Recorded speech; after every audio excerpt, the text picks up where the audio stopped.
For this video, let's talk about what's going on in the ride-sharing world, especially in California, as it's possible that there could be rideshare unions. You could see right away, Uber drivers and Lyft drivers could unionize under the new proposal. There's a lot that's going on in the ride-sharing world in California, and I do feel like California, for good and bad reasons, I guess, if I look at it like that, is the biggest state in the country for ride sharing. So if you're watching this video in the beginning, being like, Mark, okay, cool for California drivers, but what about me? I'm in Iowa, I'm in Florida, or whatever. Here's the thing, this always causes a massive ripple effect, which also kind of coincides with what happened with Massachusetts, as Massachusetts is now looking into and having actual unions for rideshare drivers. We'll talk about that in a second, though. Jumping back to the article, just want to say that. You can see right here that California's labor unions want to once again expand workers' rights, this time by allowing ride-hailing drivers to unionize. And I think this is important because California, for a lot of different reasons, has had a unique path and road regarding rideshare drivers, their rights, their policies among independent contractors or employees, and a lot more. Because right here, Democratic lawmakers unveiled a measure on Tuesday that would allow drivers to bargain with companies like Uber and Lyft for better pay and benefits, a step towards more protection for gig workers. This is huge, right? And as we all know, I've done a bajillion videos, so let's make this a bajillion one videos about Uber and Lyft drivers not getting paid the amount they should be getting paid, how they're not getting protected, how they get wrongfully deactivated, and so much more. And they say here that basically we stand for the right of every worker to truly have a voice. And the weird thing is, and we'll get into this a little bit later in a second down here, but the big thing is, when it comes to California, AB5 passed. In case you didn't know, the main synopsis is this: better protection for gig workers, freelance workers, and more.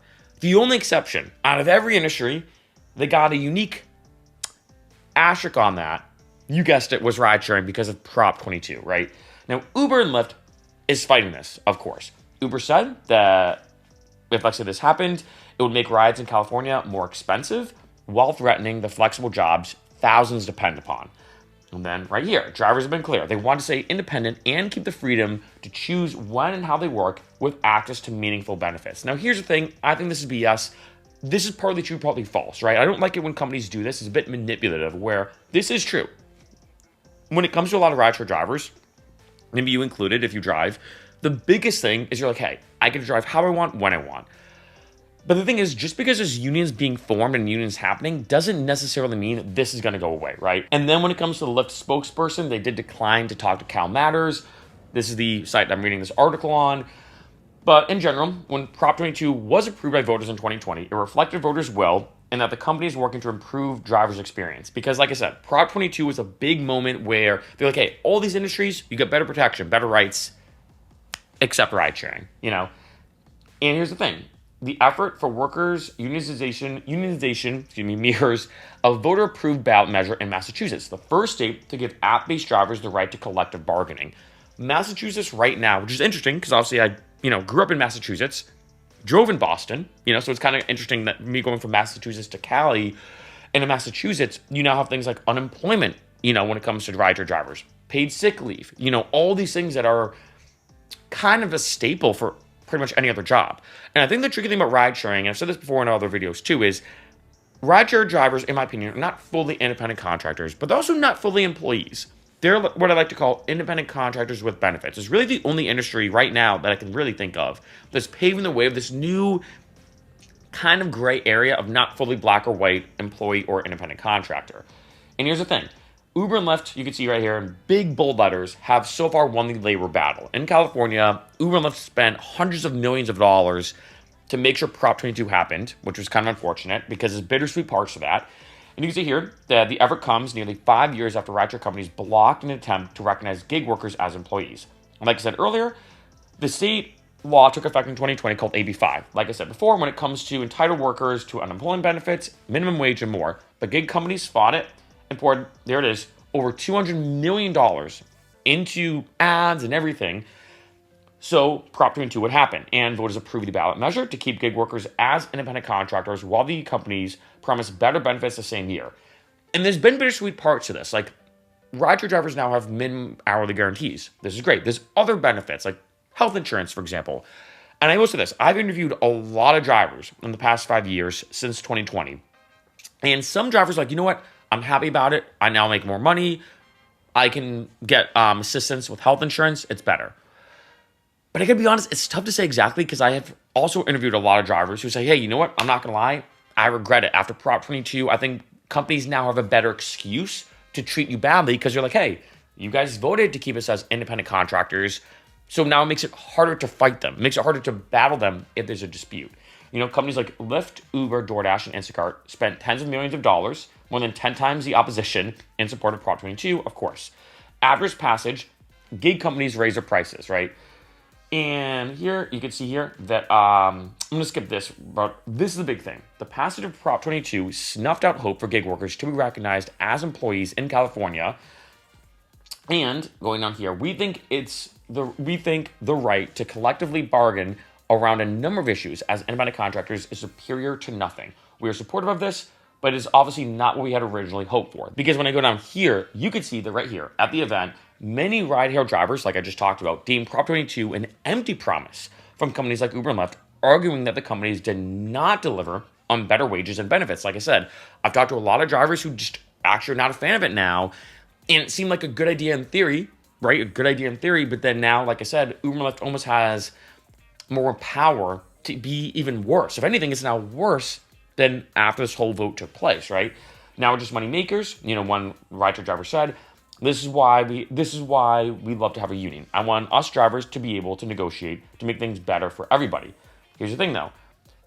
It remains unclear. This measure does not define which drivers will be eligible for collective bargaining or how many votes a union would need from its members to be certified. So that's a big thing too. When it comes to the logistics of a union, and be more specific, the logistics of a rideshare union, whole other can of worms, you know? And this is the thing. Some labor advocates believe lawmakers should go further to try to protect workers, such as setting a minimum wage floor or explicitly protecting workers' rights to strike. In Massachusetts, for example, unions now are happening with Uber and Lyft. But there's actually a lot of opposition for people saying, hey, I'm for drivers protections, but actually unions are not necessarily always a perfect solution if, let's say, drivers are not being treated fairly and all this kind of stuff. So there is, I think, a tricky thing when it comes to this. In the language of Prop 22, guaranteed that companies would pay drivers, and this is what I talked about earlier, would pay drivers 120% of minimum wage, which translated to payments ranging from $5.64 to $5.64 to $27.58 per hour, which is a huge spectrum. And Nicole, president of the Rideshare Drivers United, said that was too low. If you're going to call that a wage floor, it's really a wage dungeon, right? Great quote. She said, arguing that the new legislation should also set a higher wage floor for the ride-hailing drivers. And that's the thing. That's the thing that it's very, very uncertain what's going to happen here. But the big thing for me is this. You know, I've done a lot of videos, obviously, on this channel about ride sharing. It started as a ride sharing channel, now kind of transitioned into a making money in general channel, documenting our journey to get $1 million on YouTube and different ways to make money. And I think that change on this channel is kind of indicative of what's going on right now. There's a lot of ups and downs with the ride sharing world and a lot of unfortunate things happening. Which is why with this channel, I'm like, you know what? For all my ride share drivers out there who watch all my videos, which I appreciate, all my dedicated subscribers, I'm like, I want to give people other options to make money because Lyft and Uber right now in 2025 is just not it.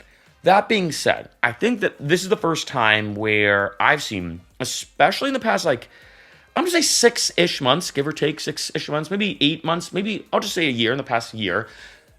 There's never been more talk about the general public now realizing, like, wait a minute, rideshare drivers don't get paid that much.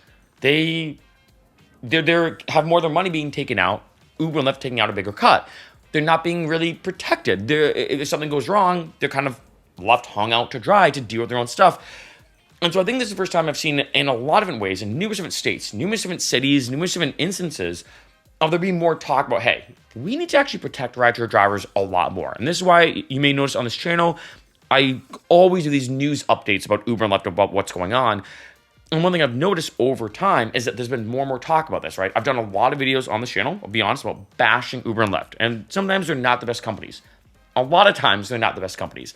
I'm not saying they're all bad. And I'm not saying that, you know, Uber and Lyft, love them or hate them, has created millions of new jobs. Uber and Lyft has changed many people's lives, myself included, in terms of, you know, how I got started when it comes to rideshare driving. It was the perfect like gig work to supplement my music and YouTube career, if I call it like that.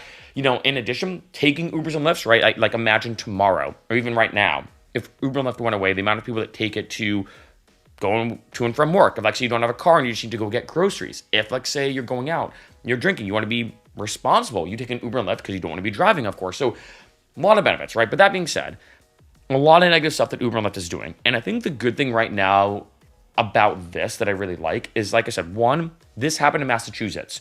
After it got audited, Uber and Lyft owed hundreds of millions of dollars in back pay. And then what happened is, as a result of that, I think a lot of states looked at that being like, they got money. Maybe we should get money from Uber and Lyft. And then not only that, Massachusetts pushed forward, not just talk about that, but now unemployment assistance, paid sick leave, getting coverages, getting literally benefits, even though they're independent contractors, plus unions now in Massachusetts. And it's good that in California, I think now we're starting to follow suit. And like I said, California, in my mind, is usually the biggest ripple effect out of any state in the country. Ironically, Massachusetts being the first state to really have unions, and I think Massachusetts right now, if I had to pick one state, is the most protected state for drivers. I still think California is the most lucrative. If you're trying to make the most amount of money driving for Uber and Lyft, look at California. Just, geographically, the biggest, or one of the biggest states in the country. San Francisco, you can make a lot of money. Los Angeles, you can make a lot of money. Even in other places like San Diego, you can actually make a way higher hourly rate than most places in the country. I'd say probably higher than maybe 90% of the country, right? Tough to say exactly, but California, definitely the most lucrative state to drive in, right? Even though Massachusetts right now is the most, I'd say, legally forward, like I said. But this is huge because, like I said, after Prop 22, there's been a lot of ups and downs. And I think that in some ways it was somewhat a step in the right direction in some ways, but in other ways, I gave Uber Lyft, like I said a couple times already throughout this video, more bargaining power to treat the drivers worse. And I think that is the issue. And like they said in the article, like I told you after I interviewed a lot of drivers actually, a lot of them are not happy after Prop 22 being like, it seemed like almost Uber Lyft did it just to save face, just to, they did over $200 million of marketing of ads and videos. I remember seeing YouTube ads about it. It was everywhere. And the biggest thing they said on both ends, this was their arguing point, is on one end, drivers, you're not gonna have that flexible schedule anymore. And passengers taking the Ubers and Lyfts, you're gonna spend more money. So on both sides, they were trying to pander to both sides. And this is what happened. But a lot of drivers have said, yeah, you know what? They're empty promises. They just don't really deliver. And I think that's a huge issue that has needed to be addressed over the years. Because there have been some cases, I think it was last year, 2023, where they did look into it. They said, you know what? Should we revisit Prop 22? Should we look back and run this back again and be like, wait, is this actually working? Is this actually a good idea? And there was some situations with that and never really kind of went forward. But I think as a result of that pushback being like, we're just going to leave it where it is, there's now more and more talk, like you saw here. A lot more talk, and I'll be like, okay, wait, we really have to look into this again. A lot more organizations now are looking into this. Legal entities are now looking into this. And now the talk of not only maybe revisiting Prop 22, but I think as a meta perspective, now introducing things like unions, I think is a huge thing for California. Now, granted, how's that going to work? What are the logistics? That is a whole other can of worms, right? As you saw in the article, like we briefly saw, that things are not always perfect. And like I said, in Massachusetts, even people who are for Uber and Lyft drivers, they had concerns about unions, right? Things are not perfect with unions. I think sometimes we think unions are this magical saving grace, being like, oh, this is a union, boom, everything's gonna be perfect. Not always, not necessarily. I do think unions are better than not having unions. And of course, I'm a big supporter, of course, of ride-sharing unions, but it's not always the perfect solution. That being said, I think we're right now on a good path, especially for my California drivers, to make things better. And if anything, rectify what happened with Prop 22. Now, like I said in the intro of this video, if you're watching this video being like, Mark, I don't drive in California, why do I care? Give it time. I think that the ripple effect of what happened in Massachusetts, now in California, is more and more breadcrumbs, like I've talked about, of things happening in the ride-sharing world to improve the climate for ride-share drivers overall. And this is why I think I started saying this in like 2021, I think, maybe 2022. But I still stand by this. I'm not much of a betting guy, but like I bet on this. I'm not much of a gambler, but I bet on this. I think at some point, with all this talk all over the country, I think at some point it's almost inevitable that there will be a moment where at some point it becomes a federal thing, not just at the state level, but on the federal level. They say, you know what? This one state's doing this one state's doing this one state's doing this. They have unions, they don't have unions. They have a minimum hourly guarantee, they don't have that here. Let's figure this out. What are we going to do as a federal level, countrywide, to make things better for rideshare drivers? As we know, things are not the best. And Uber and Lyft do have a lot of bargaining power, especially Uber, but that doesn't mean that they can continue doing what they've been doing forever. And that's why I think that with all this happening, things are starting to get better. I still think we have a long way to go, but I will say, like I said, in the past 6 months to a year, there's been more and more talk. The more that happens via commotion, the more that happens just, as weird as it is to say, general word of mouth, the more people are aware of the situation with rideshare drivers. And that's going to equal one thing: better protection, better rights, and more money in your pocket when it comes to driving for Uber, Lyft, and any other ride-sharing company.